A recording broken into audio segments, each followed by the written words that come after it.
অতঃপর শ্রীমদ্ ভাগবত মহাপুরাণে আদরণীয় সুখদেবজি পরীক্ষিত মহারাজকে বললেন, হে পরীক্ষিত মহারাজ, শাস্ত্রস্য পিতরাদেশম,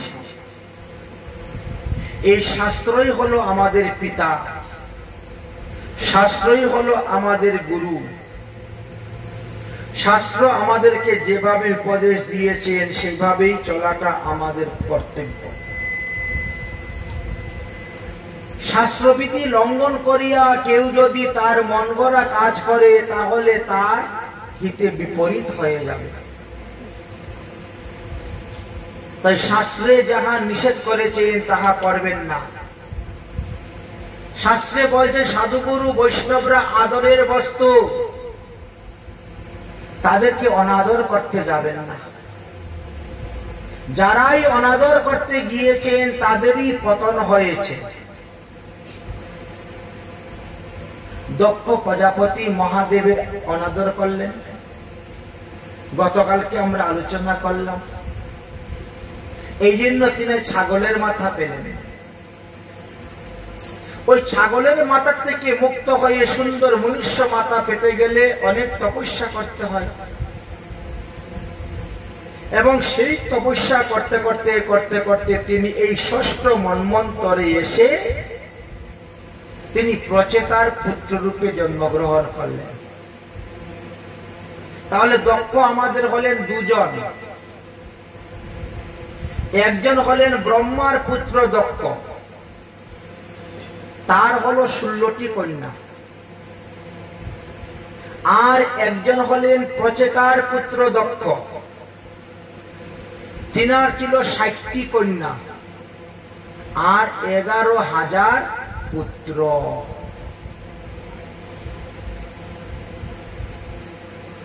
এই জন্য দক্ষ দুইজন।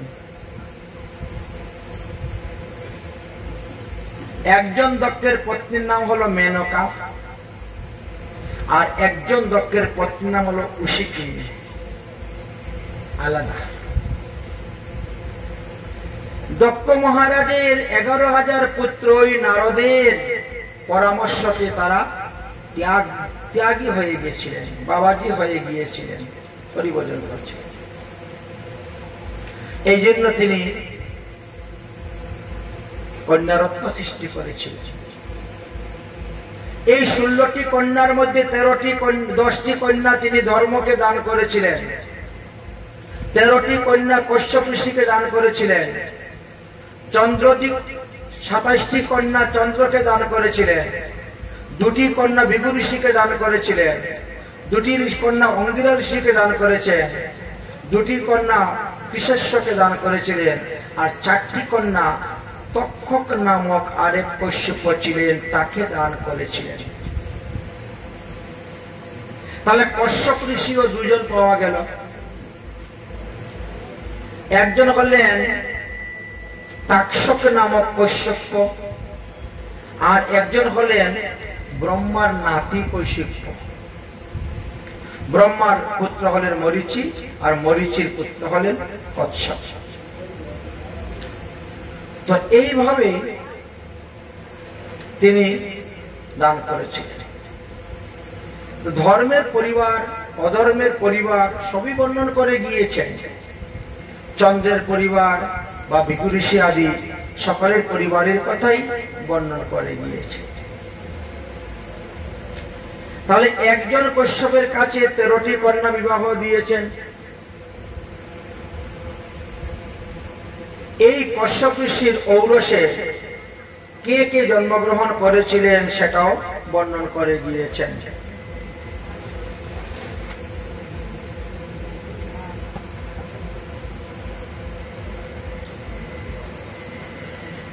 কশ্যপ ঋষির ঔরসে তিমির গর্ভে অনেক পুত্র সন্তান জন্মগ্রহণ করেছিলেন।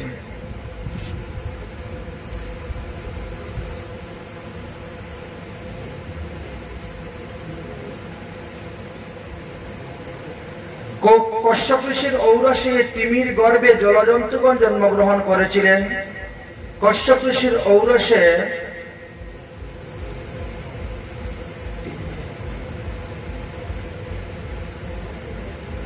সুরমা, সুরভির গর্ভে মহিষাদি গৌ আদি 2 কর বৈশিষ্ট প্রাণীগণ জন্মগ্রহণ করেছিলেন।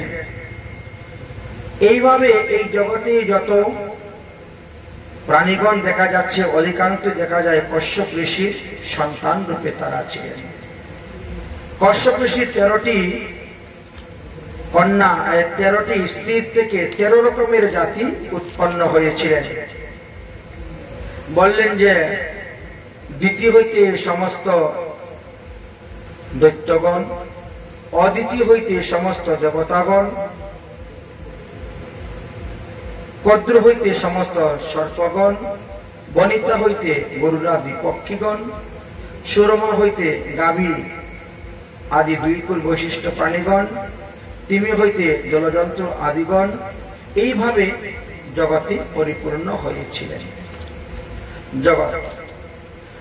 তো কশ্যপ ঋষির সন্তানগণ যারা দেবতাগণ তারা স্বর্গরাজ্য দখল করে স্বর্গের রাজা হয়েছিলেন। দেবমাতা হলেন অদিতি। দিতির মনে ইচ্ছা হলো আমিও দেবমাতা হব, এই জন্য তিনিও সন্তান ধারণ করেছিলেন। আর সন্তান ধারণ করার পরে তিনি আর গর্ভে এসেছিলেন হিরণ্যকশিপু, হিরণ্যকক্ষ নামে 2 ভয়ঙ্কর দৈত্য জন্মগ্রহণ করেছিলেন। তো এদের অত্যাচারে পৃথিবীর প্রাণীগণ সবাই জর্জরিত হয়েছিলেন, যার কারণে দেবতা এবং অসুরদের মধ্যে সবসময় সংগ্রাম, লড়াই ঝগড়া লেগেই থাকত। আর এই কারণেই বিবাহিত জীবনে দেখা যায় দেবগণ আর রাক্ষসগণের মধ্যে কখনো বিবাহ দেওয়া হয় না। যদি দেওয়া হয় তাহলে সেখানে স্বামী স্ত্রীর মধ্যে কলহ হইতেই থাকে। এই কলহ থেকে নিবৃত্তি পাওয়ার জন্যই অনেক বিধিবিধানের কথা শাস্ত্রাদি পুরাণে বর্ণন করে গিয়েছেন। মহারাজ পরীক্ষিত জিজ্ঞাসা করলেন, হে গুরুদেব, কশ্যপ ঋষির পুত্রগণের মধ্যে এবং অসুরগণের মধ্যে সর্বদাই কি নিয়ে তাদের এত বিবাদ থাকতো? বলে স্বর্গরাজ্য নিয়ে। স্বর্গরাজ্য অনেকবারই ব্রহ্মা বলেছিলেন যে তোমরা ভাগাভাগি করে নাও, এরা 6 মাস স্বর্গরাজ্য ভোগ করো, ওরা 6 মাস স্বর্গরাজ্য ভোগ করবে, কিন্তু দেবতারা কিছুতেই সেটা মেনে নেন নাই। তাই অসুররা যখন বলবান হয়ে ওঠেন তখন তারা স্বর্গরাজ্য দখল করে, দেবতারা বলবান উঠলে দেবতারা স্বর্গরাজ্য ভোগ করে। তো তাদের প্রত্যেকেরই নিজ নিজ গুরুদেব আছেন, গুরু শক্তি প্রধান। অসুরদেরকে কন্ট্রোল করার জন্য শুক্রাচার্য,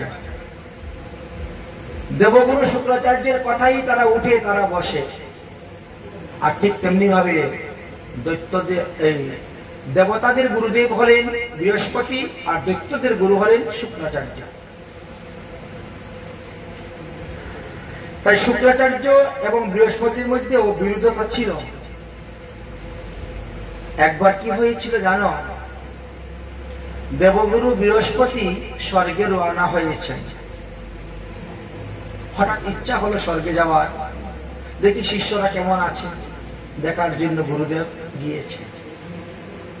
দেবরাজ ইন্দ্র তখন ধনের মধ্যে মত্ত হয়ে খুব নাচ গান নিয়ে আনন্দ ভোগ বিলাসে ছিলেন।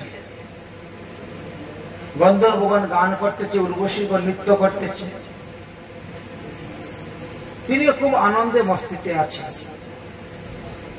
আর সেই সময়ে দেবগুরু বৃহস্পতি এসে উপস্থিত হয়েছে। দেবগুরু বৃহস্পতি উপস্থিত হওয়ার সঙ্গে সঙ্গেই বেশ কিছু জন হাত জোড় করে প্রণাম করছেন, কিন্তু দেবরাজ ইন্দ্র বৃহস্পতিকে প্রণাম করেন না। এমনকি আসন থেকে উঠে দাঁড়ানো নাই। ইন্দ্রাণী বলছে, দেখো দেখো, ওই দেখো দরজায় দেখা যাচ্ছে গুরুদেব আসতেছে। ইন্দ্র বলছে, হঠাৎ করে গুরুদেব আসার কারণটা কি? জানানি, বলানি, কোয়ানি, আসছেন জগতে, যাক অতিথি ভবনে গিয়ে থাকবে। অতিথি ভবন একটা আছে, অভ্যাগত কেউ আসলে অতিথি ভবনে গিয়ে বিশ্রাম করো, তারপর সময় মতো রাজা গিয়ে দেখা করবে। এই জন্য তিনি আর যান না। তিনি দেবগুরু বৃহস্পতি দরজা দাঁড়িয়ে নিজেকে অপমান বোধ করলেন। আমি আসলাম তার বাড়িতে, আর সে যখন নাচ গান নিয়ে এত ব্যস্ত, সে আমার দিকে ফিরালো না, চোখ তুলে তাকাইলই না, আমার সঙ্গে কথাই বলল না। অপমান বোধ হয়ে গেল। আর এই কারণে তিনি অদর্শন হয়ে গেলেন। সাধুগুরু বৈষ্ণব তো আদরের বস্তু, আর আদরের বস্তুকে অনাদর করলে দুঃখ আসবে। তো যখন বৃহস্পতি অদর্শন হয়ে চলে গেলেন, অপ্রসন্ন হইলেন শিষ্যের প্রতি, ব্যবহারে, দুর্ব্যবহারে। দৈত্যগুরু ধ্যানের দ্বারা জানতে পারলেন শুক্রাচার্য। শুক্রাচার্য বলছেন, অসুরগণ, এই তো সুযোগ, এইবার যদি গিয়ে তোমরা স্বর্গরাজ্য আক্রমণ করো তাহলে স্বর্গরাজ্য দখল করতে পারবে। কেমন করে? গুরু রুষ্ট হয়ে গেছে। যার প্রতি গুরুদেব রুষ্ট, তাকে কৃষ্ণ তাকে রক্ষা করতে আসেন না, বিষ্ণু তাকে রক্ষা করতে আসেন না। এই জন্যই তো চলে গেলেন, আক্রমণ হলো, যুদ্ধ হলো। সেই যুদ্ধে দেবতারা পরাজিত হলেন, আর পরাজিত হয়ে তারা মনুষ্য রূপ ধারণ করে পৃথিবীতে বিচরণ করতে শুরু করলেন। আর অসুরেরা সব স্বর্গরাজ্য দখল করে তারা স্বর্গেতে রাজা হয়ে বসে গেলেন। স্বর্গেতে রাজা হয়ে বসেছেন, কিন্তু এইভাবে কতদিন মনুষ্য রূপ ধারণ করে পৃথিবীতে ঘুরে বেড়াবেন? অনির্দিষ্ট কাল হয়ে গেল না? একদিন ব্রহ্মার কাছে গিয়ে উপস্থিত হয়ে ব্রহ্মাজিকে বলছেন, ব্রহ্মাজি, আমাদের একটু ভুলের কারণে গুরুদেব অসন্তুষ্ট হয়ে চলে গেছেন, যার ফলে আমরা যুদ্ধেতে হেরে গেলাম, আমাদের স্বর্গরাজ্য অসুররা দখল করে নিল। পুনরায় স্বর্গরাজ্য প্রাপ্তির কোন উপায় থাকলে বলুন। হাঁচি উপায়, গুরু প্রসন্নতা। যাও, গুরুদেবের চরণে পরে ক্ষমা ভিক্ষা চাইয়ে তিনাকে প্রসন্ন করে, সন্তুষ্ট করে তাকে ফিরিয়ে আনো। তাকে উত্তম উত্তম দ্রব্য ভোজন করো, উত্তম উত্তম দ্রব্য দান করো, তার মন সন্তুষ্ট করো। যে সেবার দ্বারা তিনি সন্তুষ্ট হন, সেই সেবার দ্বারা তাকে সন্তুষ্ট করো, তাহলেই তোমরা হারানো রাজ্য আবার ফিরে পাবে। দেবরাজ ইন্দ্র অনেক খোঁজাখুঁজি করলেন, কিন্তু কোথায়ও আর দেবগুরু বৃহস্পতিকে খুঁজে পেলেন না। দেবরাজ ইন্দ্র গিয়ে বলছেন ব্রহ্মাজিকে, অনেক খোঁজাখুঁজি করলাম, কিন্তু গুরুদেবকে তো খুঁজে পেলাম না, এখন কি করা যায়? বলে, তাহলে আরেকজন গুরু ধরো। এইখানেই আমাদের শিক্ষার বিষয়। অনেক লোক আছে বলে, ছোটবেলা দীক্ষা নিয়ে নিছিলাম, গুরুদেব যে কি মন্ত্র দিয়ে গেছিলেন তাও মনে নেই, ভুলে গিয়েছি। কত অক্ষর মন্ত্র দিয়েছেন তাও ভুলে গিয়েছে। তথাপিও বুক চাপড়িয়ে বলে, আমার দীক্ষা হয়ে গেছে, আমি আর দীক্ষা কি নিব? দীক্ষা কয়বার নেয়? গুরু ত্যাগ মহাপাপ বলে না? আর ব্রহ্মা কি বলছেন? তোমাদের এই গুরুদেবকে যখন পাচ্ছ না, তিনি দুঃখ পেয়ে অদর্শন হয়ে চলে গেছেন, তাহলে তোমরা আরেকজনকে গুরু রূপে গ্রহণ করো, করে তার ভজন করো, তাকে পূজা করে সন্তুষ্ট করে তার থেকে শক্তি লাভ করতে পারলে তবে আবার স্বর্গরাজ্য লাভ করতে পারবে।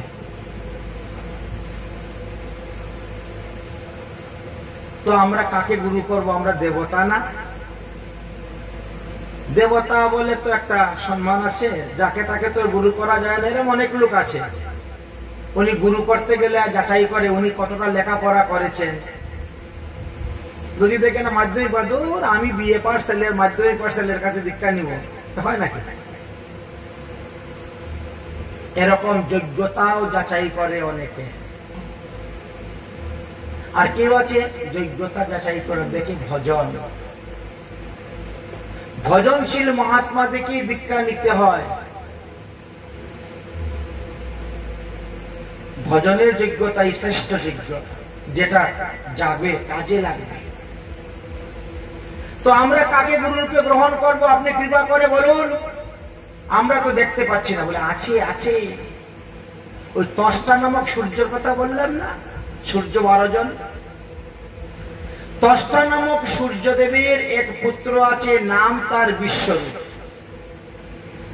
তার কিন্তু 3টা মাথা। ইনি খুব তেজস্বী।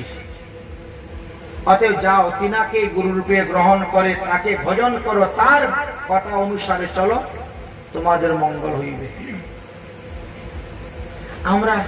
আমরা মানুষ হয়ে, আমরা দেবতা হয়ে আরেকজন মনুষ্যের কাছে যাব দীক্ষা নিতে, তো তোমাদের যদি এতটুকু সম্মান লাগে তাহলে নেওয়ার দরকার নেই, যেভাবে সেভাবে পড়ে থাকো। যদি স্বর্গরাজ্য পেতে চাও, স্বর্গ ভোগ করতে চাও, তাহলে আরেকজন গুরুর চরণ আশ্রয় করে তার ভজন করতে হবে, এছাড়া উপায় নেই। দেবরাজ ইন্দ্র তখন 7 পা চিন্তা করলেন, চিন্তা করে দেখলেন আর তো কোনো উপায় নাই। আচ্ছা ঠিক আছে, তাহলে যাই। এই তো আসলেন দেবরাজ ইন্দ্র, সমস্ত দেবতাদেরকে নিয়ে আসলেন বিশ্বরূপের কাছে। এসে বললেন, আপনি আমাদেরকে শিষ্যত্ব রূপে বরণ করুন, আমরা আপনাকে গুরু রূপে বরণ করতে এসেছি। আমরা বড় দুঃখী, আমাদের হারানো স্বর্গরাজ্যকে যাতে পুনরায় ফিরে পেতে পাই তার একটা উপায় করে দিন গুরুদেব। তিনি বলছেন, গুরুগিরি করা খুব নিতান্ত হেয় কাজ ভাই, আমি কোনোদিন গুরুগিরি করি নাই আর গুরুগিরি করব না। যারা উচ্চকোটির মহাত্মা হয়ে গেছেন না, তারা কখনো কাউকে দীক্ষা দিতে যান না। মহাপ্রভু স্বয়ং কাউকে দীক্ষা দিয়ে যান নাই, সবাইকে হরিনাম দিয়ে গিয়েছেন। কেউ কোথায় প্রমাণ দেখাতে পারবে না যে মহাপ্রভু তিনাকে দীক্ষা মন্ত্র দিয়ে গিয়েছেন। আমাদের বৃন্দাবনে এরকম আছেন, অনেক উচ্চকোটি মহাত্মা আছেন, তারা দীক্ষা দেন না। প্রথম কিছু কিছু দিয়েছিলেন, এখন বন্ধ করে দিয়েছে। বলে না, আমি আর এখন দীক্ষা দিই না, দীক্ষা দেওয়া বন্ধ করে দিয়ে দিয়েছি। কেন? বলে শিষ্য যদি পাপ করে সেই পাপ গুরুকে বহন করতে হয়। তো আমি নিজের পাপে নিজে উদ্ধার হচ্ছি না, আরেকজনের পাপের বোঝা আমার গাড়ি নিব কেন? শিষ্য করার আমার কি দরকার? লক্ষ লক্ষ শিষ্য করে তো লাভ হবে না, কারণ লক্ষ তারা আকাশে উঠলেও পৃথিবীকে আলোকিত করতে পারে না। আর একটা চন্দ্র যখন উদিত হয় সমস্ত পৃথিবী আলোকিত হয়। তেমন লক্ষ তারার কি প্রয়োজন? লক্ষ শিষ্য বানাবার কি প্রয়োজন? এই জন্য গুরুগিরি নিতান্ত হেয় কাজ। ঠিক ভাবে ভজন করতে যদি না পারেন, আপনি দীক্ষা দেওয়ার পরেই অসুস্থ হয়ে পড়ে যাবে। দেখবেন অনেক গুরুদেব দেখবেন ওই যে শিষ্যের পাপটা ঘাড়ে চলে আসলো, শিষ্যের পাপ গুরুকে বহন করতে হয়। ভগবানও অনেক সময় ভক্তের পাপ মাথায় নিয়ে নেন। তো এই যে জগন্নাথের এখন অন্নশন চলছে না, এই 15 দিন জগন্নাথ অন্ন ভোজন করেন না, পাচন খান, পাচন। জগন্নাথের জ্বর এসে গেছে, কত রূপ সুখ ব্যাধি দেখা দিয়েছে জগন্নাথ, স্নান যাত্রা থেকে আরম্ভ করে একেবারে সামনের অমাবস্যা পর্যন্ত। ভক্তের প্রারব্ধ কর্ম ভগবান মাথায় নিয়ে পড়ে আছেন, ভোগ করতেছে। তাই শিষ্যের প্রারব্ধ কর্ম গুরুর মাথায় চলে যায়। এই জন্য গুরুদেবদের দেখেন না এত রোগ সুখ ব্যাধি হয়। আমরা কি বলি, এত ভোজন করো তো এত রোগ হয় কেন? এত সাধন করে এত রোগ হয় কেন? ওই যে শিষ্যের পাপ। এই জন্য বলছেন গুরুগিরি করা অত্যন্ত নিতান্ত হেয়, আমি গুরুগিরি করবো না। কিন্তু সবাই মিলে ধরেছেন, ব্রহ্মা আপনার কাছে পাঠিয়েছেন, আপনি যদি আমাদেরকে তোয়াক্কা করে দেন, বিদায় করে দেন, তাহলে ব্রহ্মাকে অপমান করা হচ্ছে। 7 পা চিন্তা করে তিনি তাদেরকে শিষ্যত্ব রূপে গ্রহণ করলেন। আচ্ছা, গুরুর কর্তব্য হলো শিষ্যের মঙ্গল করা। এখন শিষ্যরা বলছে, গুরুদেব আমাদের মঙ্গল বিধানের জন্য কি করা যায়? গুরুদেব অনেক কিছু বিচার করে শেষ পর্যন্ত বললেন যে নারায়ণ কবচ তোমরা জপ করো, নারায়ণ কবচ ধারণ করো, তাহলে তোমাদের এই বিপদ কাটবে। তো কিভাবে নারায়ণ কবচ আমরা তো জানি না। তখন তিনি জানিয়ে দিলেন, দেখিয়ে দিলেন, বুঝিয়ে দিলেন, শিখিয়ে দিলেন। নারায়ণ কবচ জপ করতে করতে করতে করতে কবচ সিদ্ধ হয়ে গেল। সেই কবচ দেবরাজ ইন্দ্রের বললেন, তুমি ধারণ করো, এবার তুমি যাও যুদ্ধ করতে স্বর্গরাজ্যে। যুদ্ধ করলেন, সেই যুদ্ধে জয় লাভ করে ফেললেন, জয় হয়ে গেল। স্বর্গরাজ্যে বসে গেলেন, অসুরদেরকে মেরে পিটে বিতাড়িত করে দিলেন। গুরুদেব, এই অসুরেরা না আমাদের স্বর্গরাজ্যের ভালো ভালো উত্তম উত্তম সব দ্রব্য নিয়ে চলে গেছে রসাতলে। চিন্তা করিও না, আমি এই সব ফিরিয়ে দিব, আনে দিব, তোমাদেরকে ব্যবস্থা করে দিব। গুরুদেব, যাতে আর কোনদিন কোন অসুরেরা এসে আক্রমণ করে আমাদের স্বর্গরাজ্য নিতে না পারে, তার কোন উপায় আছে কি? আছে। বিশ্বজিৎ নামক যজ্ঞ তোমাদেরকে করতে হবে। বিশ্বজিৎ নামক যজ্ঞ বলে, হ্যাঁ, ওনার নাম ছিল কি? বিশ্বের গুরুদেব। যজ্ঞ করতে, এই যজ্ঞ করতে কি লাগবে? বলে একবার যজ্ঞ করতে 100 মণ গরুর ঘি লাগবে। একটা বিশ্বজিৎ যজ্ঞ করতে গেলে 100 মণ গব্য ঘৃত লাগে। আর এইভাবে যদি 100টা যজ্ঞ করতে পারো, কোনদিন আর অসুরেরা তোমাদের রাজ্য নিতে পারবে না।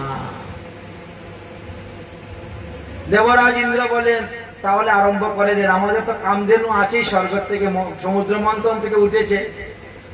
কামধেনুর কাছে যা চাওয়া যায় তাই পাওয়া যায়। অর্থাৎ 100 মণ ঘি কোনো ব্যাপার নয়। আরম্ভ করেন যজ্ঞ। যজ্ঞ আরম্ভ হলো। তিনি যখন দেবতাদের উদ্দেশ্যে যজ্ঞ করছেন, তখন জোরে উচ্চারণ করছেন, ইন্দ্রায় স্বাহা, চন্দ্রায় স্বাহা, জোরে জোরে উচ্চারণ করে। আর আস্তে আস্তে উচ্চারণ করে অসুরদেরকেও যজ্ঞের ভাগ দিচ্ছেন। কারণ অসুরেরা ছিল ইনার মামার গোষ্ঠী, মামার দল। মা রাক্ষস বংশ থেকে জন্ম নিয়েছে, আর বাবা দেববংশে জন্ম নিয়েছে। এই জন্য অসুর দৈত্য দানবর ইনার মামার গোষ্ঠী। মামার বাড়ি থেকে কোনো জিনিস আনতে গেলে আগে তো মামাকে একটু খাওয়াতে হয়। তো এই জন্য তিনি ছোট্ট করে মন্ত্র বলে দিয়ে দিতেন। মামা প্রসন্ন হলে আর কোনো অসুবিধাই নেই। কিন্তু দেবরাজ ইন্দ্র এটা বুঝতে গেলেন না। তিনি গুরুদেবের ভাব না বুঝে গুরুদেবের চরিত্রতে দোষ দেখলেন। আমাদের মধ্যে কিছু কিছু ভক্ত আছে তো এরকম, নিজেরাই গুরু নিন্দা করে। দেবরাজ ইন্দ্রও তাই করলেন। হ্যাঁ, আমার গুরু কত বড় স্বার্থপর দেখেছ, আমাদের দ্রব্য দিয়ে আমাদের যজ্ঞ করে আমাদের ভাগ দিচ্ছেন, আবার তলে তলে ইনি মামাদেরকেও ভাগ দিচ্ছেন, উনার অসুরদেরকে। হতে পারে উনার মামা, কিন্তু আমাদের তো শত্রু, আমাদের বিপক্ষীয় লোক, আমাদের শত্রু অসুরেরা, তাদেরকে কেন ভাগ দিবেন দেখবেন। এবার গুরুদেবকে নিয়ে সমালোচনা শুরু হয়ে গেল।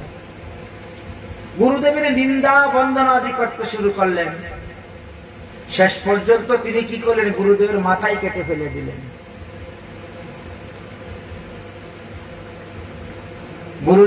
গুরুদেবের মাথা যখন যজ্ঞ পূর্ণ হলো না, গুরুদেবের মাথা কেটে ফেলে দিয়েছেন। রাগ, ক্রোধ এমন এক বস্তু, ক্রোধে কি না করে। যাই হোক, এতে গুরু হত্যা পাপ হয়ে গেল, ব্রহ্ম হত্যা পাপ লেগে গেল। গুরু যাই হন না কেন, ব্রহ্ম হত্যা পাপ লেগে গেছে।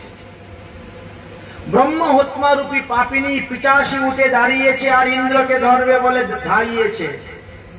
ইন্দ্র প্রাণপণে দৌড়ে পলায়ন করছেন। ইন্দ্র যেদিকে দৌড়ে যাচ্ছেন সেদিকে তিনার পিছনে পিছনে ওই পাপ যাচ্ছে তিনাকে ধরার জন্য। যেতে যেতে তিনি ব্রহ্মার কাছে গিয়ে উপস্থিত হয়েছে। হে ব্রহ্মাজি, ব্রহ্মাজি, আমার ক্রোধের বশীভূত হয়ে আমি আমার গুরুকে বধ করে দিয়েছি। গুরু হত্যা, ব্রহ্ম হত্যা পাপ আমার লেগে গেছে। অতএব এই পাপ থেকে মুক্তির উপায় কি? যত পর্যন্ত পাপতে প্রায়শ্চিত্ত না হয় ততদিন পর্যন্ত আমি বসতে পারবো না ইন্দ্রাসনে। বলেন যে দেখো, তোমার পাপ যদি কেউ নেয় তাহলে তাকে দিয়ে দাও। অনেক জায়গা ঘোরাঘুরি করলেন, ভ্রমণ করলেন, কিন্তু কেউ তিনার পাপের ভাগ নিতে রাজি নয়। ব্রহ্মাজিকে বললেন, কেউ তো পাপের ভাগ নিচ্ছে না। বলে একজনে কে নিবে আপনার 16 আনা পাপের ভাগ? আপনি এই পাপকে ভাগ করেন, 4 ভাগে বিভক্ত করেন এবং পাপের বিনিময়ে কিছু লোক দেখান, তবে তো লোকে নিবে। হ্যাঁ, ঠিক কথাই বলছে। কে কার পাপ নিবে? এমনিতে কেউ কারো পাপ নিবে না। যদি কিছু লোক দেখান, বিনিময় দেন, দেখান, তখন বলে হ্যাঁ ঠিক আছে দিয়ে দাও বিনিময়। ঠিক আছে। এবার আসলেন তিনি পৃথিবী মায়ের কাছে, বড় অনুনয় বিনয় করে বলছেন, ও মা পৃথিবী দেবী, তোমার মতো ক্ষমাশীল লোক এই বিশ্ব ব্রহ্মাণ্ডে কেউ নেই। আমরা ঘুমের থেকে উঠে এই পৃথিবীর মধ্যে আগেই পা দিয়ে লাথি মারি, পাদস্পর্শ, থুতু ফেলি, পায়খানা করি, প্রস্রাব করি, গর্ত করি, কুয়া করি, টিউবওয়েল করি, কত অত্যাচার পৃথিবীর উপরে করে যাচ্ছে। কিন্তু পৃথিবী মাতা পুত্র জ্ঞানে সমস্ত অপরাধ ক্ষমা করে নিচ্ছে। দেবরাজ ইন্দ্র বললেন, হে পৃথিবী মাতা, তুমি আমার এক ভাব পাপ গ্রহণ করো, আমি পাপের বোঝা আর সহ্য করতে পারছি না বলে। পৃথিবী বললেন, তোমার পাপের ভাগ গ্রহণ করলে আমার কি লাভ হইবে? লাভ হইবে যদি কেউ তোমার কোথায় খনন করে, আপনা আপনি সেই গর্তটা পূর্ণ হয়ে যাবে, এটা আমি তোমাকে বর দিলাম। পৃথিবী দেবী তখন এক পাপ গ্রহণ করে নিলেন, আর সঙ্গে সঙ্গে দেখা যায় কিছুটা মাটি ধূসর বর্ণ হয়ে গেল। লবণ জল মাটিতে ছিটিয়ে দিলে পরে যখন মাটি যেরকম একটা বর্ণ ধরে, সেই রকম বর্ণ হয়ে গেল। একই আমার এইখানে মাটিটা এরকম হলো কেন? বলে ওটাই তো ব্রহ্ম হত্যা পাপ। এইখানে কোনো বীজ লাগালে গাছ হবে না, এটা ব্রহ্ম হত্যা পাপের পরিচয়। একবার পাপ দিয়ে দিয়েছে। এবার গেলেন জলের কাছে, হে জল, তুমি বড় নির্মল স্বচ্ছ, তুমি মানুষকে পবিত্র করো, মানুষের পাপ তাপ অপরাধ সবকিছু ধুয়ে দাও, ধুয়ে মানুষকে পবিত্র করো, তোমার মহান গুণ। অতএব তুমি আমার একবার পাপ গ্রহণ করো না। তোমার পাপ গ্রহণ করলে কি হবে? বলে আমি আশীর্বাদ দিব, তুমি হবে মানুষের জীবন, জলই হবে মানুষের জীবন। জল না খেলে মানুষ বাঁচবে, তুমি সবার সঙ্গে মিশতে পারবে, তুমি প্রচন্ড শক্তিশালী হতে পারবে। জলের সঙ্গে যুদ্ধ করে কেউ পারে না। দেখেন না নদীর পারে কত বড় বড় বিল্ডিং বাড়িঘর ভেঙে পড়ে যাবে। আমি বরদান দিব আপনাকে, আপনি আমার একটা ভাগ পাপ গ্রহণ করে নিন, ঠিক আছে? তাই না হলে নিলাম। যেই একবার পাপ গ্রহণ করছেন, এখন জলের মধ্যে সাবানের ফেনার মতন ভূত ফেনা উঠে যাচ্ছে। আরে এটি আমার জলের মধ্যে ফেনা কেন? বলে ওটাই তো ব্রহ্ম হত্যা পাপ। আপনি যে আমার পাপ গ্রহণ করেছেন তার প্রমাণ। আচ্ছা, এবার আসলেন বৃক্ষের কাছে। হে বৃক্ষ, তোমার মতো সহিষ্ণু কেউ নেই, তুমি সর্বদা পরোপকারী। তুমি মানুষকে ছায়া দেও, অক্সিজেন দেও, ফল দেও, ইন্ধনের কাষ্ঠ দেও। তুমি জীবিত অবস্থায় মানুষের সেবা করো, মারার পরে মানুষের সেবা করো। সর্বদাই জীবের মঙ্গল তুমি কামনা করো, তাই আমার মঙ্গল একটু কামনা করো না। বৃক্ষ বলছে, কি করব তোমার মঙ্গল বলো? বলে আমার এক ভাগ পাপ তুমি গ্রহণ করে নাও। বলে এতে আমার কি লাভ হইবে? বলে এখন যেমন তোমার মাথা কাটলে তুমি মরে যাও, আমার আশীর্বাদে মাথা কাটলে তুমি মরবে না। যেখানে তোমার মাথা কাটবে ওখানে আর 2 মাথা বেরিয়ে যাবে। তুমি একবার পাপ আমার নিয়ে নেও না, আমি তোমাকে এই বরদান দেব। আচ্ছা, লুভে পরে আমরা ঠিক আছে তাহলে তোমার একবার পাপ আমি নিলাম। তাই জন্য গাছের মাথা কাটলে গাছ মরে না, আবার 2টা ডাল দিয়ে বেরিয়ে যাচ্ছে, অঙ্কুর বেরিয়ে। কিন্তু যেই মাত্র পাপটা গ্রহণ করলেন এমনি গাছ থেকে এক ধরনের আঠা বেরোতে শুরু হলো। কি আঠা বেরোচ্ছে? বলে ওটাই তো ব্রহ্ম হত্যা পাপ, তুমি যে গ্রহণ করেছো তার প্রমাণ। ও আচ্ছা আচ্ছা। এইবার এক ভাগ পাপ রয়ে গেল। ইনি কত জায়গায় যাচ্ছেন, কত লোককে বলছেন, কিন্তু কেউ তিনার পাপের ভাগ নিতে রাজি নয়। শেষ পর্যন্ত আসলেন মহিলাদের কাছে। তোমরা বড় ক্ষমাবান, দয়াশীল, বিনয়ী, মায়া মমতা ভালোবাসাটা একটু বেশি তো এদের মধ্যে, তাই তাদের হৃদয়টা অত্যন্ত কোমল।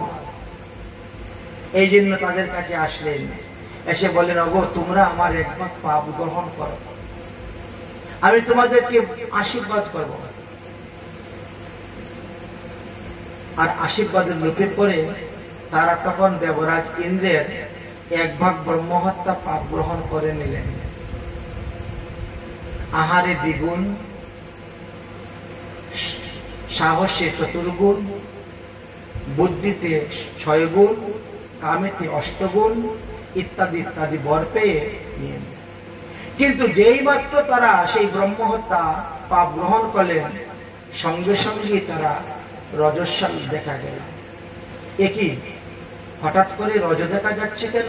বলে ওটাই ব্রহ্মহত্যা পাপ তোমার।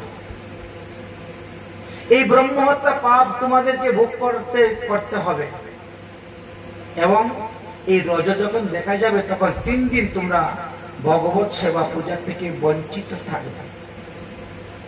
প্রথমে অন্য চণ্ডালিনী, প্রথম দিন তোমরা চণ্ডালিনীর মতো অপবিত্র, দ্বিতীয় তু ব্রহ্মঘাতিনী, তৃতীয় চ শূদ্রাণী, চতুর্থম শুদ্ধ জায়াতে। চতুর্থ দিবসে স্বামীর জন্য শুদ্ধ হবে, আর পঞ্চম দিবস থেকে সমস্ত বৈদিক কার্যে তোমরা শুদ্ধি লাভ করতে পারবে। দেবরাজ ইন্দ্র পাপ মুক্ত হয়ে গেলেন, হয়ে তিনি স্বর্গেতে গিয়ে উপস্থিত হয়ে গেলেন, স্বর্গরাজ্যে বসে গেলেন। কিন্তু যার ছেলে মারা গেল সে তো মনে দুঃখ পাচ্ছে। কত বড় স্বার্থপর দেবরাজ ইন্দ্র, নিজের স্বার্থ সিদ্ধি করার জন্য সে আমার ছেলেকে গুরুরূপে গ্রহণ করলো, আর কার্যসিদ্ধি হওয়ার পর আমার ছেলের মাথাটা কেটে দিল। আমি দেবরাজ ইন্দ্রকে ছাড়ব না। আর এই জন্য দেবরাজ ইন্দ্রকে মারার জন্য তিনি একটা বেবিচারী যজ্ঞের ব্যবস্থা করলেন। মুনি ঋষিদেরকে ডাকলেন, ডেকে বললেন, ইন্দ্রকে বধ করতে পারে এমন একটা পুত্র সন্তান আমার জন্ম হোক, আপনারা এরকম যজ্ঞ করুন। ঠিক আছে, যজ্ঞ কার্য আরম্ভ হলো। যজ্ঞের মন্ত্রটা হলো বৈদিক মন্ত্র। তো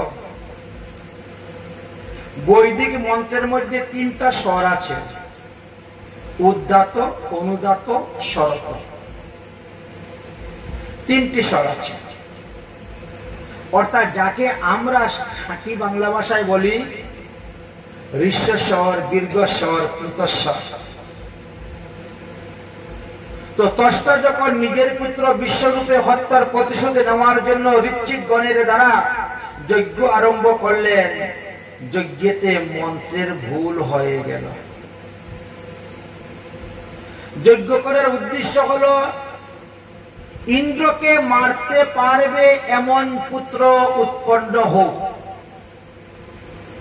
আর উচ্চারণের ভুলের কারণে হয়ে গেছে ইন্দ্রের হাতে মারা যাক এমন ছেলে জন্ম নেব। শব্দ কিন্তু ঠিকই আছে, কিন্তু উচ্চারণের মধ্যে পার্থক্য হয়ে গিয়েছে। অর্থাৎ যেটা জুড়ে বলার কথা সেটা আস্তে বলে ফেলেছে, না যেটা আস্তে বলার কথা সেটা জুড়ে বলে ফেলেছে। এই কারণেই বিপরীত হয়ে গেছে, মন্ত্রের বিপরীত ফল হয়ে গেল, তিনি বুঝতে পারলেন না। তাই সাকাম কর্ম করা খুব কঠিন। সাকাম কর্ম করতে গিয়ে যদি একটু কেউ ভুল করে তাহলে ভুলের খেসারত কিন্তু তাকে দিতে হবে। আপনি বুঝতে পারছেন না, কিন্তু ভুল হয়ে গেছে।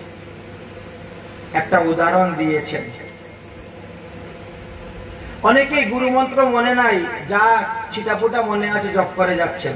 ভুল ভুল মন্ত্র জপ করলেই কখনো সিদ্ধি লাভ হয় না। তার থেকে বরং আরেকজন কাউকে গুরুরূপে গ্রহণ করুন, করে মন্ত্র জপ করুন, এতে ভালো হবে, লাভ হবে। যেখানে আপনার ভালো লাগে সেখানে তাকে গুরুরূপে ধরুন, ধরে আপনি ভজন করুন। গুরু করার সময় দেখবেন তিনার গুরু পরম্পরা আছে কিনা, তিনি সম্প্রদায়ের অন্তর্ভুক্ত কিনা, তিনি সদাচার পালন করেন কিনা। এই তিনটেই যথেষ্ট, তার থেকে বেশি আর বিচার করার দরকার নেই। তো এক ব্যক্তি স্ত্রী অসুস্থ হয়েছে, অনেক ডাক্তার কবিরাজ দেখিয়েছেন, কিছুতেই রোগ ভালো হচ্ছে না, দিন দিন আরো রসার তলে যাচ্ছে। ডাক্তারবাবু বলে দিয়েছেন আমার দ্বারা এই রোগীকে বাঁচানো সম্ভব নয়। কবিরাজ বলে দিল এই রোগীকে আমার দ্বারা বাঁচানো সম্ভব নয়। মানে জাগতিক জগতের চিকিৎসার দ্বারা কোনো উপায় হবে না, যদি পরমার্থিক জগতের কোনো চিকিৎসা থাকে তবে বাঁচাতে পারেন। আর পরমার্থিক জগতের চিকিৎসা তো সাধু শান্ত মহাত্মাদের কাছে আছে। তো ওই বেচারা এক সাধুর কাছে গিয়ে বলছে, সাধু বাবা আমার স্ত্রীর এই অবস্থা, ডাক্তার কবিরা সবাই না করতেছে, বাঁচাতে পারবে না, আপনি একটু কৃপা করে দেখুন না আমার স্ত্রীকে বাঁচাতে পারেন কিনা। যদি আমার স্ত্রী বেঁচে যায় আপনার মন্দিরে বিরাট বড় উৎসব দিব, ভান্ডারা দিব। সাধু বাবা বললেন যে শুনো, আমি এক জায়গায় একটা মন্ত্র পেয়েছিলাম, যদিও মন্ত্রটা দুর্গার, কারণ দুর্গা হলেন দুর্গতি নাশিনী, রোগ শোক ব্যাধি থেকে মুক্তির জন্য।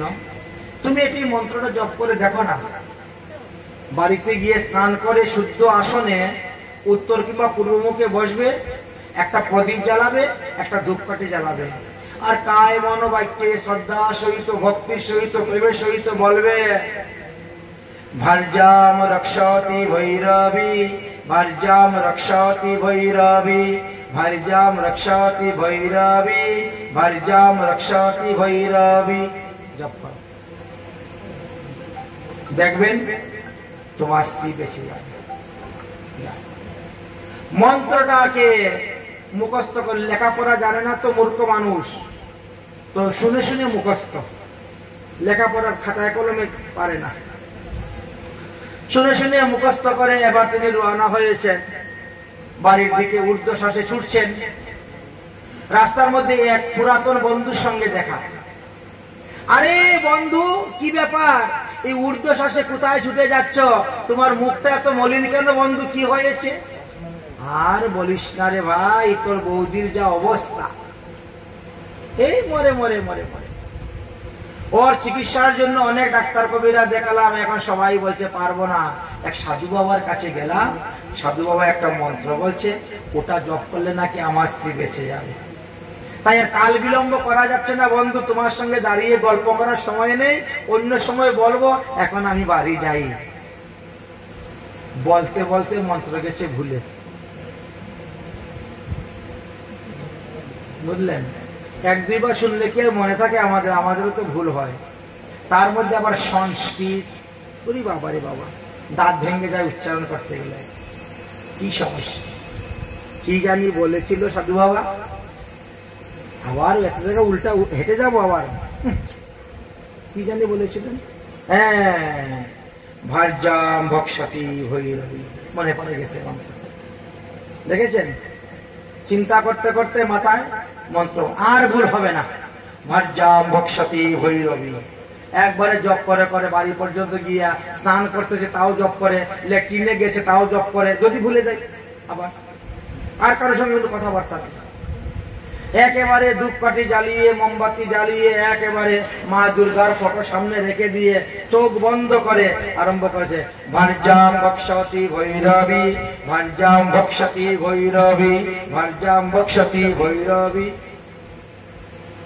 হঠাৎ করে চোখ খুলে তাকিয়ে দেখি বউ মরে গেছে। হ্যাঁ, আমার স্ত্রী মারা গেল কেমন করে? সাধু বাবা তো বললো এই মন্ত্র জপ করলে স্ত্রী বেঁচে যাবে। বউ মরল কেন? সাধুদের উপর যত রাগ। আর সাধু তোমার 5 পয়সা নিল না, কোনো কিছু না, তার উপরে এত রাগ। ডাক্তার কবিরাজ এত টাকা নিয়ে গেল, তার উপরে রাগ নেই। যত রাগ সাধুদের উপরে। সাধুর বাড়ি তেরে মেরে গিয়ে বলে, হ্যাঁ আপনি কি মন্ত্র দিয়েছেন, আমার বউ মরে গেল কেন? সাধু বলছে এটা তো কোন হওয়ারই কথা নয়, এই মন্ত্র উচ্চারণ করলে তো বউ মরে না, কেউ মরে না তো। আপনি কি মন্ত্র উচ্চারণ? আপনি যা বলেছেন তাই তো উচ্চারণ করেছি। আমি যা বলেছি তা দ্বারা কেউ মরবে না কখনো। এটা মৃত্যুর মন্ত্র নয়, এটা জীবিত করার মন্ত্র। আচ্ছা আপনি তো এতক্ষণ জপ করেছেন, বলেন তো আপনি কি মন্ত্র জপ করেন? ভাজ্যাম ভক্ষতি ভৈরবী। সাধু বাবা মাথায় হাত দিয়ে দিচ্ছে, আমি তোমার এই মন্ত্র দিয়েছি। হ্যাঁ আপনি আমাকে এই মন্ত্র দিয়েছেন। সাধুর উপর গরম দেখাচ্ছে।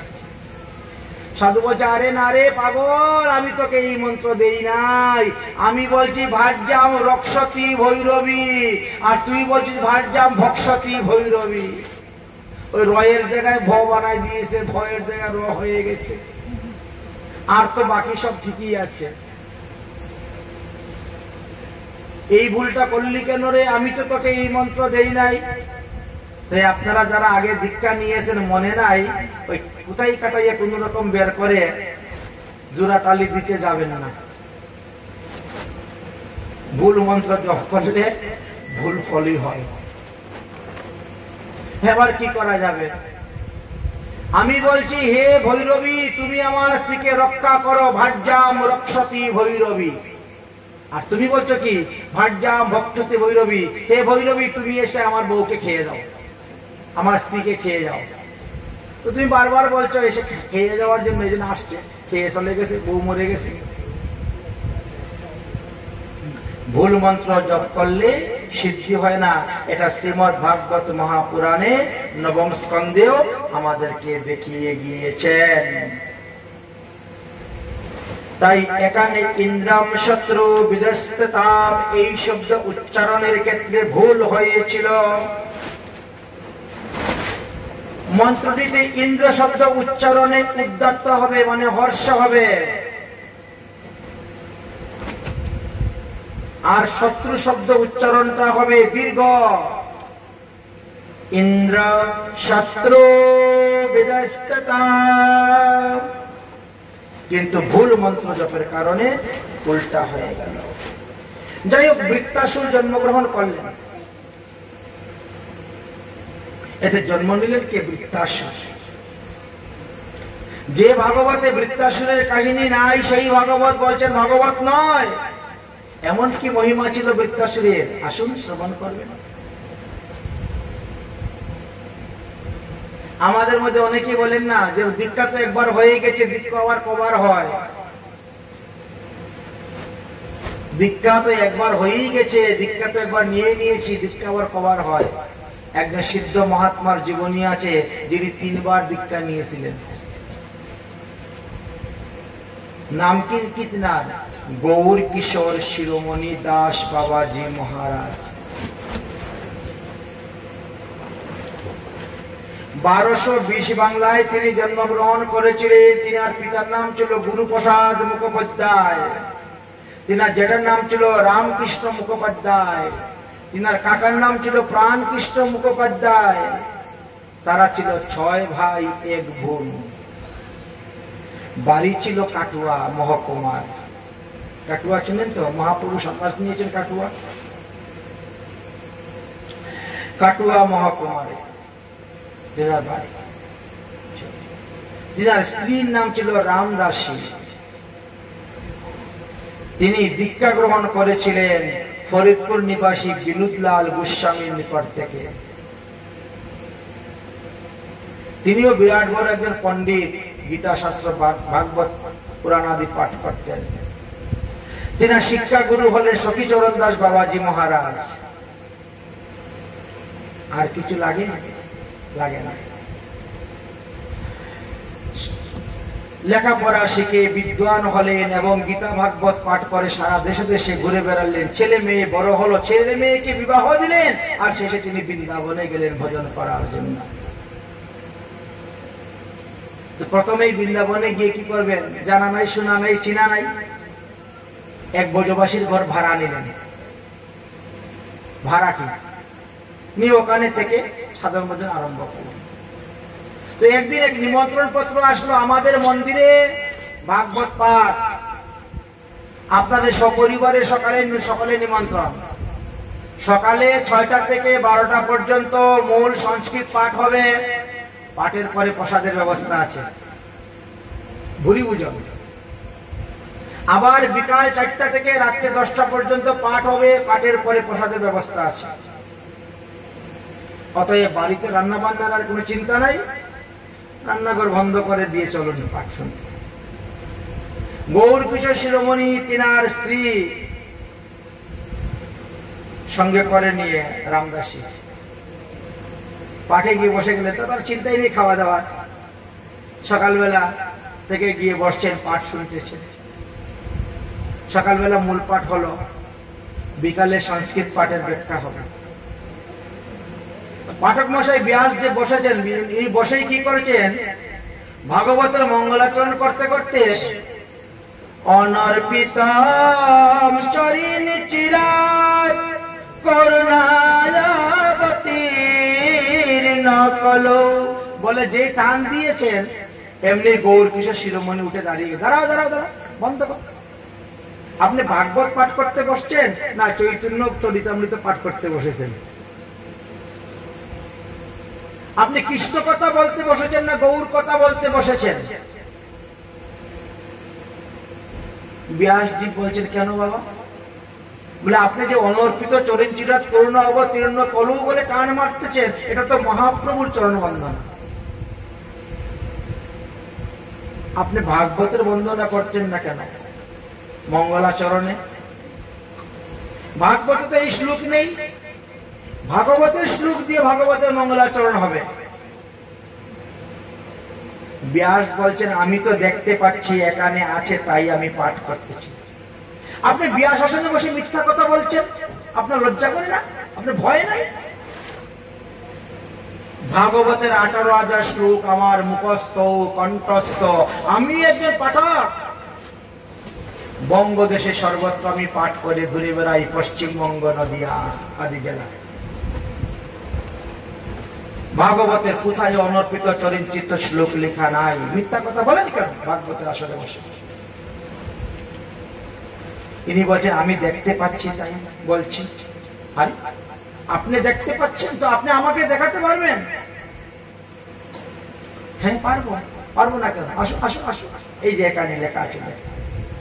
গৌর কিশোর শিরোমণি একবারে 3 লাফ দিয়ে তেলিমেলি করে চলে আসলেন পাঠক মশাইয়ের কাছে। কোথায়? এই যে 2টা শ্লোকের মধ্যেখানে। আরে এখানে সাদা জায়গা, ফাঁকা জায়গা, কোনো কিছু লেখাই নেই। আরে না না, এখানে লেখা আছে। আরে না, এখানে লেখা নেই। দুজনে তর্ক শুরু হয়ে গেছে।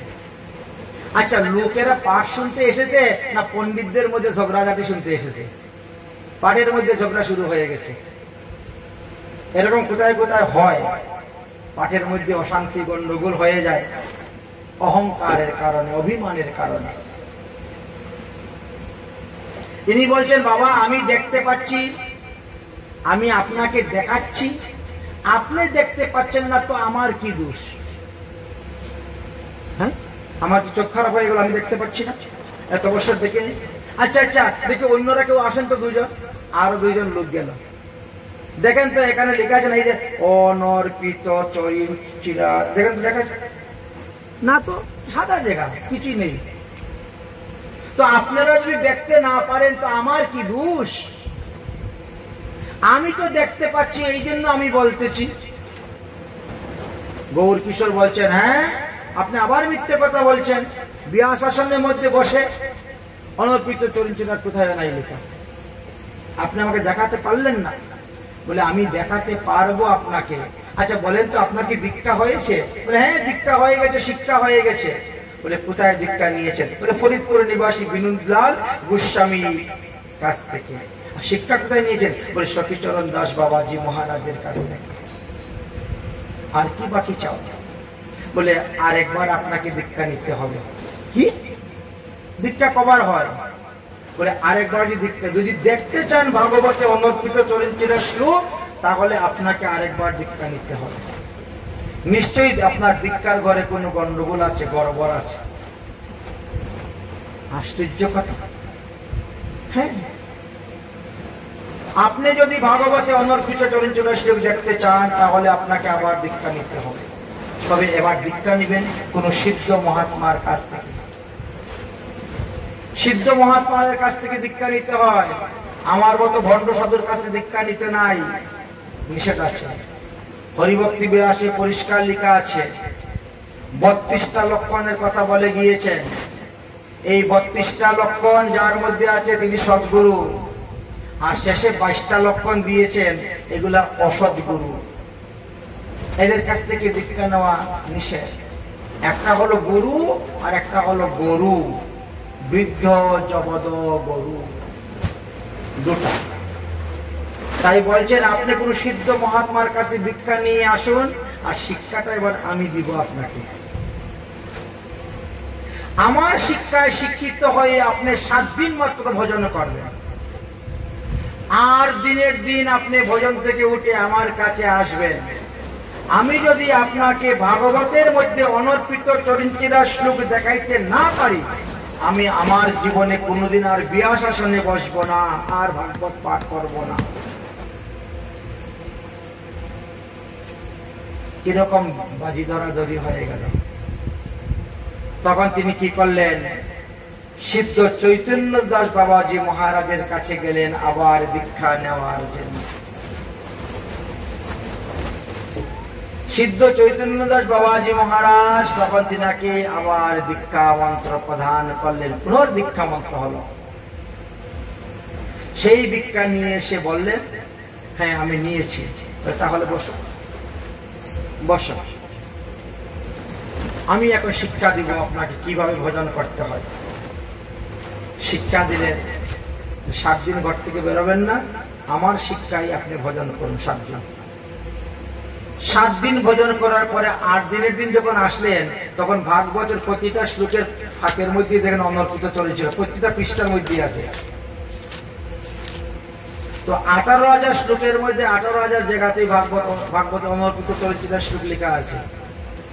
আগে পেলেন না কেন? আগে দেখতে পেলেন না কেন? তারপরে উনার স্ত্রী মারা গেলেন, আর স্ত্রী মারা যাওয়ার পরে নিত্যানন্দ বাবাজি মহারাজের কাছ থেকে তিনি ভেষাশ্রিত হলেন।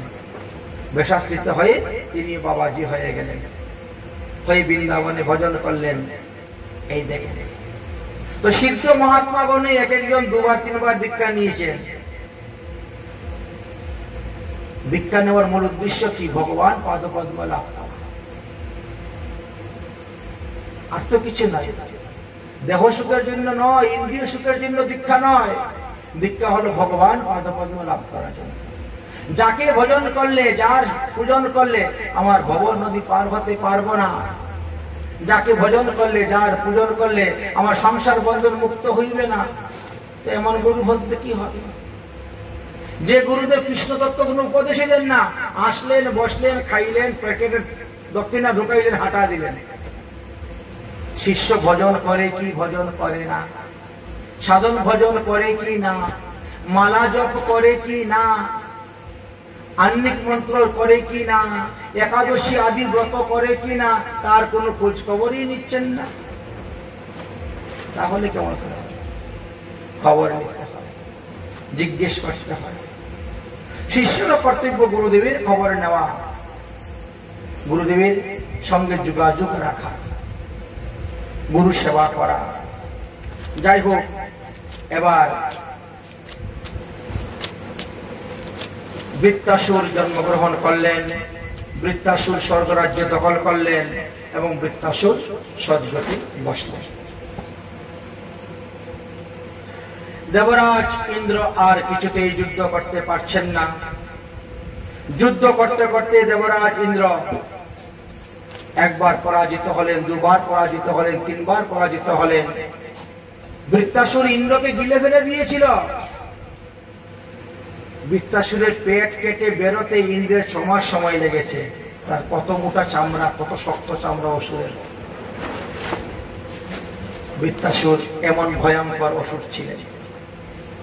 অবশেষে বৃত্তাসুরকে মারার জন্য কোনো উপায় না পেয়ে ব্রহ্মার কাছে গেলেন। ব্রহ্মা বিষ্ণুর কাছে নিয়ে গেলেন। সিদ্ধান্ত হলো যে নৈমিষারণ্যে যান আর দধিচি মণির অস্থি নিয়ে আসেন, এনে বিশ্বকর্মাকে দান করুন। আর বিশ্বকর্মা সেই অস্থি দিয়ে একটা বজ্র তৈরি করবেন। ওই বজ্র দ্বারা যখন তুমি মারবে তখন বৃত্তাসুর মরবে, তার আগে বৃত্তাসুর মারা যাবে না। বৃত্তাসুরকে মারতে গিয়েও ইন্দ্র বড় হিমশিম খেয়েছেন, চিন্তায় পড়ছে। সেও তো ব্রাহ্মণের পুত্র, আর তাকে মারলে পরে আবার ব্রহ্মহত্যা পাপ হবে। আর এই ব্রহ্মহত্যা পাপ আমি কোথায় গিয়ে মোচন করব? একবার ব্রহ্মহত্যা পাপ করে 4 স্থানে ভাগ করে দিয়েছি, আরেকবার ব্রহ্মহত্যা পাপ কোথায় মোচন করব? কিন্তু বৃত্তাসুর যখন অত্যন্ত ভয়ঙ্কর অসুর হয়ে উঠলেন, আর তখন সন্ন্যাসী মুনি ঋষিগণ তারাই বললেন, তুমি বৃত্তাসুরকে মারো, আমরা তোমার পাপের প্রায়শ্চিত্ত করানোর জন্য যজ্ঞ করে দিব। বৃত্তাসুরে মারার জন্য বজ্র নিয়ে গেলেন এবং বৃত্তাসুরকে মারতে যখন তুললেন, তখন বৃত্তাসুর হাতের বজ্র ছেড়ে দিয়ে 2 হাত জোর করে স্তুতিভক্তি করতে শুরু করছেন। ননাকনেষ্ট নপৈরমেষ্ট নভৌম দর্শাধিপত্যম আরম্ভ করছেন। স্তুতি শুনে মনে হচ্ছে তিনি বিরাট বড় এক সাধু মহাত্মা, কিন্তু তার চেহারাটা অসুরের মতো। তাকে মারি কেমন করে? সে ভগবানের স্তুতি করতেছে। বৃত্তাসুর বলছেন, হে ইন্দ্র, তুমি আমাকে বধ করো, না হলে আমি অসুরজনী থেকে মুক্তি লাভ করতে পারবো না। এদিকে পরীক্ষিত মহারাজ জিজ্ঞাসা করলেন, গুরুদেব, তাহলে এই বৃত্তাসুর পূর্বজন্মে কে ছিল? কোন পাপের ফলে তিনি অসুর কুলে এসে জন্মগ্রহণ করেছেন? কিন্তু অসুর কুলে জন্মগ্রহণ করা সত্ত্বেও তিনি জাতিস্মর ছিলেন। আসন্ন মৃত্যুর সময় তিনি ভগবানকে স্তুতি করতেছেন, প্রণাম করতেছেন। কে ছিলেন? বললেন, এই বৃত্তাসুর পূর্বকের জন্মে চিত্রকেতু নামে এক রাজা ছিলেন, গন্ধর্বরাজ। পুত্র সন্তান প্রাপ্তির জন্য তিনি বহু চেষ্টা করেছেন, বহু বিবাহ করেছিলেন, কিন্তু সন্তান হয় নাই। একদিন দেবর্ষী নারদ অঙ্গিরা ঋষি তুম্বরা নিয়ে গান করতে করতে আসতেছে। চিত্রকেতু রাজা তাদেরকে বললেন, আপনারা আমাকে একটি পুত্র সন্তানের ব্যবস্থা করে দিন। বললেন, পুত্রেষ্টি যজ্ঞ করো, তাহলে পুত্র হবে। এখনো হয়, পুত্রেষ্টি যজ্ঞ করলে পুত্র সন্তান লাভ করা যায়। এই কলিযুগেও হোম যজ্ঞের বিধিবিধানের কথা দেওয়া আছে। যজ্ঞ করলেন, যজ্ঞ থেকে চরু উঠলো। সেই চরু তিনি তেনার বড় রানী কৃতদূতিকে খাওয়ালেন। রানী গর্ভবতী হলেন, একটি সুন্দর সন্তান জন্ম দিলেন। কিন্তু সন্তানটি যখন বড় হলো, তখন অন্যান্য রানীদের মনে হিংসা হলো এবং তারা ভাতের সঙ্গে বিষ মাখিয়ে খাওয়িয়ে সন্তানটাকে মেরে ফেলে দিল। রাজা ওই সন্তানের দুঃখে কাঁদতে কাঁদতে অন্ধ হয়ে গিয়েছিলেন। তখন দেবর্ষী নারদ অঙ্গিরা ঋষি আসতেন তিনাকে ধর্মতত্ত্ব উপদেশ দেওয়ার জন্য। রাজা তাদের মুখ থেকে ধর্মতত্ত্ব উপদেশ পেয়ে রাজা ধার্মিক হয়ে গেলেন। সংসার ত্যাগ করে বনে গিয়ে হরিভজন করতে শুরু করলেন।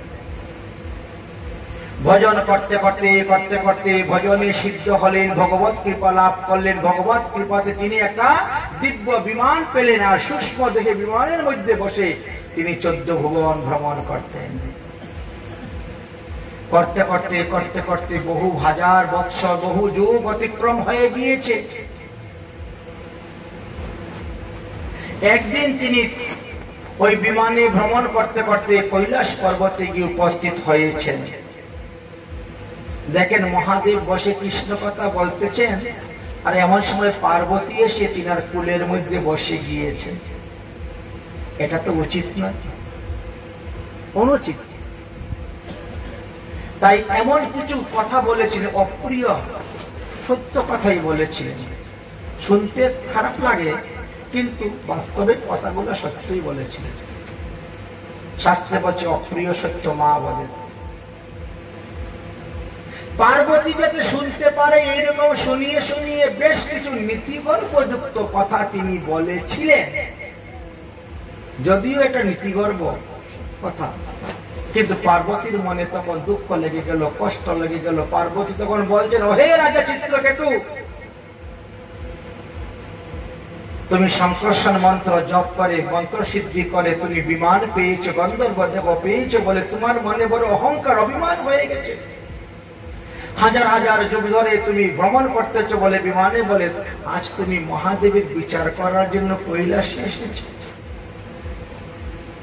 তুমি কোথায় আছো আর মহাদেব কোন স্তরে আছে আর আমি কোন স্তরে আছি দেখো নাই?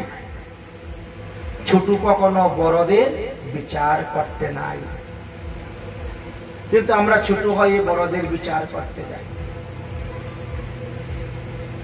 ভগবান রামচন্দ্র রামায়ণে আছে, ভগবান রামচন্দ্র লক্ষ্মণকে বললেন, লক্ষ্মণ এখন যাও তোমার বৌদি সীতাকে বনবাসে দিয়ে আসো। লক্ষ্মণ কিচ্ছু বলেন, চলো বৌদি উঠো। বলে না, কেন বৌদিকে দিব বনবাসে? 5 মাসের গর্ভবতী থেকে বাড়ি থেকে বেরোতে দেয় নাকি? কোনো কথা নেই। বড় ভাইয়ের বিচারটা ছোট ভাইয়ে করতে গেলেন না।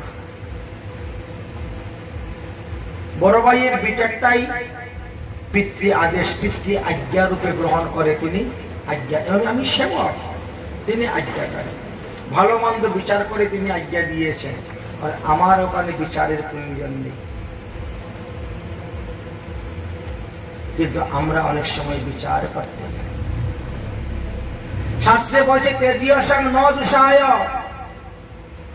মহাদেবের তেজ আছে, এই জন্য একটু উল্টা পাল্টা কিছু করলেও দোষ নেই। উনি শ্মশানের ছাই গায়ে মাখলেও দোষ নেই, আর হাড়ের মালা গলায় লাগিয়ে রাখলেও দোষ নেই, আর গলার মধ্যে সর্প লাগিয়ে রাখলেও দোষ নেই, ঠিক না?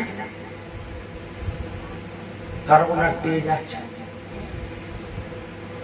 আর বাংদুতরা যদি কেউ থাকে তাতেও দোষ নেই। তেজীয়সং ন দুষায়, আমি কোন স্তরে আছি আমি তার বিচার করতে যাচ্ছি। সমুদ্র মন্থনে এত বিষ উঠলো, সমস্ত বিষ মহাদেব পান করে নিয়েছেন, কিছুই হয় নাই, আর আমি 1 ফোঁটা বিষ খেলে মরে যাব। তো আমি তার বিচার করার যোগ্যতা আছে আমার? নাই। কিন্তু তার বিচার করতে গেলেন বলে পার্বতী রেগে গেলেন এবং বললেন, যাও রাজা চিত্রকেতু, তোমার স্বভাব অসুরের স্বভাবপূর্ণ হয়ে গেছে, অতএব তুমি অসুর কুলে গিয়ে জন্মগ্রহণ করো। এই পার্বতীর অভিশাপের কারণে রাজা চিত্রকেতু ওই বৃত্তাসুর রূপে জন্মগ্রহণ করেছিলেন। যদিও বৃত্তাসুরের এখানে কোনো দোষ ছিল না। আমরা সামন্তিক দ্বীপের উদাহরণের মধ্যে পাই, বৃত্তাসুর ভগবানের পরম ভক্ত ছিলেন, বৈষ্ণব ছিলেন। তাকে অকারণে মা পার্বতী অভিসম্পাদ দিয়েছিলেন বলে সেই পাপ থেকে মুক্তির জন্য মা পার্বতী এসে তপস্যা করেছিলেন সীমন্ত দ্বীপে। নবদ্বীপের 9টা দ্বীপ পরিক্রমা করার সময় আমরা সীমন্ত দ্বীপ পাই। বেলপুকুর পার হওয়ার পরে যখন আমরা আসি, তখন সীমন্ত দ্বীপ হয়ে আমরা আসি চাঁদকাজি, বামন পুকুর ইত্যাদি। তো এই অভিসম্পাদ দেওয়ার পরে রথের থেকে নামলেন, বিমান থেকে নেমে চিত্রকেতু মা পার্বতীকে প্রণাম করেছিলেন, বলি বাবাকে প্রণাম করলেন। পরে বললেন, আপনার অভিশাপে আমার তেমন কোনো বিশেষ ক্ষতি হয় নাই, কারণ আগে আমি মনুষ্য দেহেতে গুরু কৃপায় হরিভজন করেছি, তারপরে গন্ধর্ব দেহে সিদ্ধ দেহে হরিভজন করেছি, আর আপনার অভিশাপেতে আমি অসুর কুলে গিয়েও হরিভজনই করব। তাই যে সে কুলে জন্ম হোক না কেন, হরিভজনটি হলো আসল। কৃষ্ণ ভক্ত যারা, তারা কখনো ভয় পায় না, যে কোনো জন্মে জন্ম হোক ভজনটা যেন ঠিক থাকে, ভজন যেন করতে পারে। তাই তিনি পার্বতীকে বলছেন, ওমা পার্বতী, তোমার অভিশাপে আমার কোনো ক্ষতি হয় না, আমি অসুর কুলে গেলেও হরি ভজনই করব। কারণ প্রভু মোর শ্রীকৃষ্ণ কানাই, প্রভু মোর শ্রীকৃষ্ণ কানাই, প্রভু মোর শ্রীকৃষ্ণ কানাই, প্রভু মোর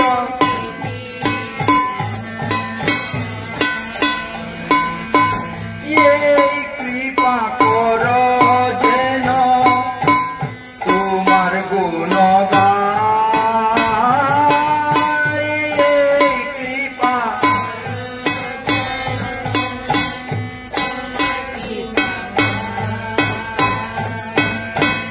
প্রভু মোর শ্রীকৃষ্ণ কানাই, প্রভু মোর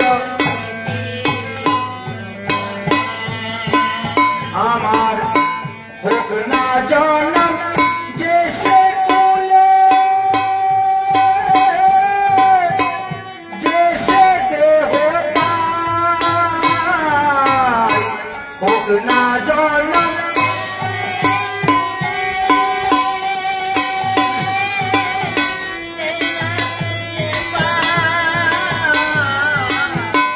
হোক